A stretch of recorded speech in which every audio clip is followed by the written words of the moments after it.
tonight contributes to the narrative that the gun violence in Philadelphia is still a crisis. But in the midst of it, there are people who are seeking peace, determined to find out who's picking up the guns and why. NBC 10's Brian Sheehan has an exclusive look at the new Gun Violence Research Center in the heart of Southwest Philadelphia.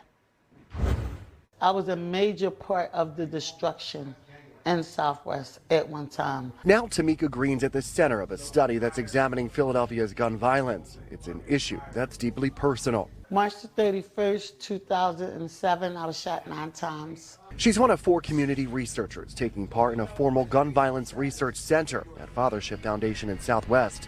It's one of 4 sites in the country set up by the National Consortium of Gun Violence Research. Most negative to represent the most positive, right? Dr. Yasser Payne with the University of Delaware is the project's principal investigator. We want to get an understanding of gun violence from the perspective of people that are involved with the guns on the ground, right, and/or who may be active at the time. To do that, Payne and his colleagues are preparing 4 researchers from here in Southwest to go out into the community, interview 150 people ages 16 to 24 who meet certain criteria of the study. Our participants for the study are required to have experiences and/or access to guns within the last year. Green says she did several stints in state prison and led a life of crime in the streets for decades. I feel it's my humane duty because I was so much of a part of the destruction. Now, as one of the researchers, she's tasked with finding those with more recent experiences like her own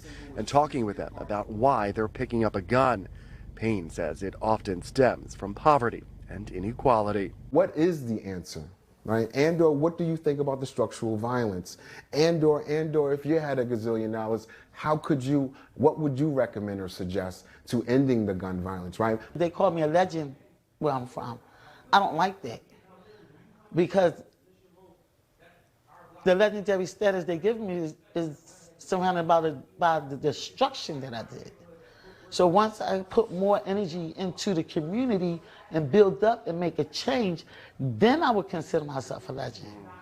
In Southwest Philadelphia, I'm Brian Sheehan, NBC 10 News.